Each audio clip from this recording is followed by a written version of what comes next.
महापुराण विंध्येश्वर संहिता। प्रयाग में सूत जी से मुनियों का तुरंत पाप नाश करने वाले साधन के विषय में प्रश्न। जो आदि और अंत में तथा मध्य में भी नित्य मंगलमय है, जिनकी समानता अथवा तुलना कहीं भी नहीं है, जो आत्मा के स्वरूप को प्रकाशित करने वाले देवता परमात्मा है, जिनके 5 मुख हैं, और जो खेल ही खेल में अनायास जगत की रचना, पालन और संहार तथा अनुग्रह एवं तिरोभाव स्वरूप 5 प्रबल कर्म करते रहते हैं, उन सर्वश्रेष्ठ अजर अमर ईश्वर अंबिकापति भगवान शंकर का मैं मन ही मन चिंतन करता हूँ। व्यास जी कहते हैं, जो धर्म का महान क्षेत्र है और जहाँ गंगा यमुना तथा का संगम हुआ है, उस परम पुण्य में प्रयाग में जो ब्रह्मलोक का मार्ग है, सत्यव्रत में तत्पर रहने वाले महातेजस्वी महाबाग महात्मा मुनियों ने एक विशाल ज्ञान यज्ञ का आयोजन किया। उस ज्ञान यज्ञ का समाचार सुनकर पौराणिक शिरोमणि व्यास शिष्य महामुनि सूत जी वहाँ मुनियों का दर्शन करने के लिए आए। सूत जी को आते हुए देख वे सब मुनि उस समय हर्ष से खिल उठे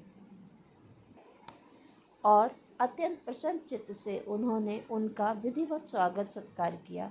तत्पश्चात उन प्रसन्न महात्माओं ने उनकी विधिवत स्तुति करके विनयपूर्वक हाथ जोड़कर उनसे इस प्रकार कहा।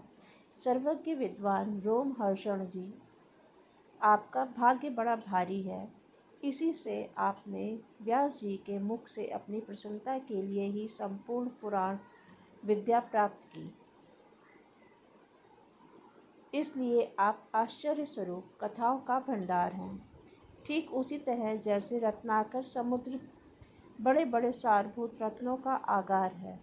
तीनों लोकों में भूत, वर्तमान और भविष्य तथा और भी जो कोई वस्तु है, वह आपसे अज्ञात नहीं है।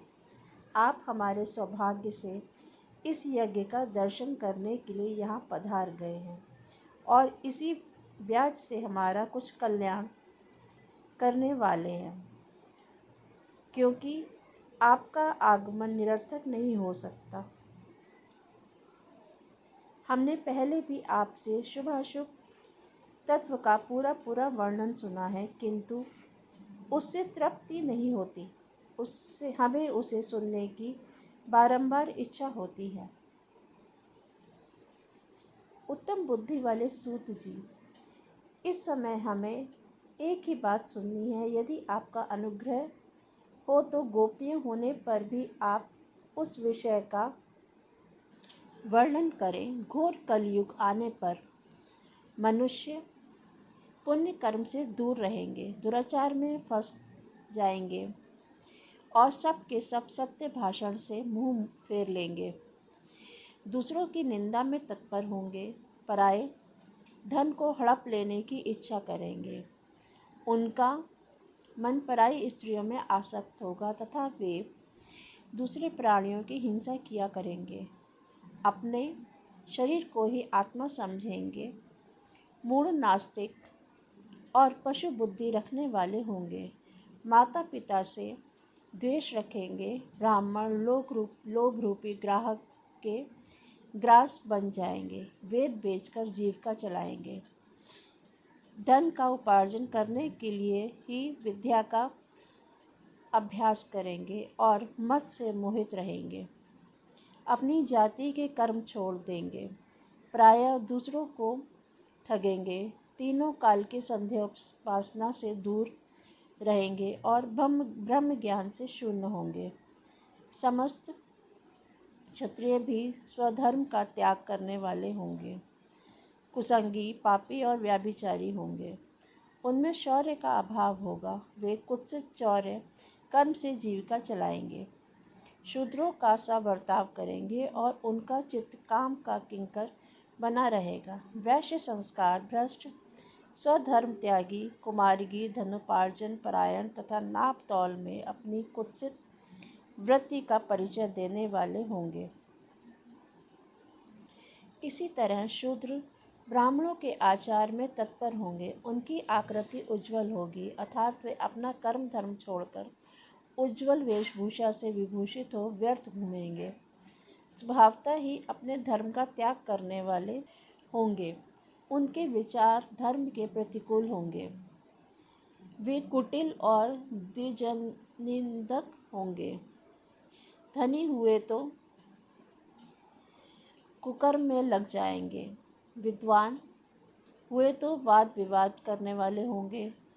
अपने को कुलीन मानकर चारों वर्णों के साथ वैवाहिक संबंध स्थापित करेंगे। समस्त वर्णों को अपने संपर्क से भ्रष्ट करेंगे।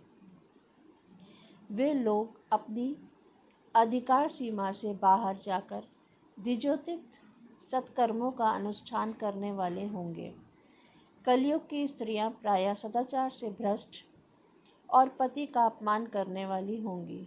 सास ससुर से द्रोह करेंगी, किसी से भय नहीं मानेंगी, मलिन भोजन करेंगी, कुत्सित हाव भाव में तत्पर होंगी। उनका शील स्वभाव बहुत बुरा होगा और वे अपने पति की सेवा से सदा ही विमुख रहेंगी। सूत जी, इस तरह जिनकी बुद्धि नष्ट हो गई है, जिन्होंने अपने धर्म का त्याग कर दिया है, ऐसे लोगों को इहलोक और परलोक में उत्तम गति कैसे प्राप्त होगी?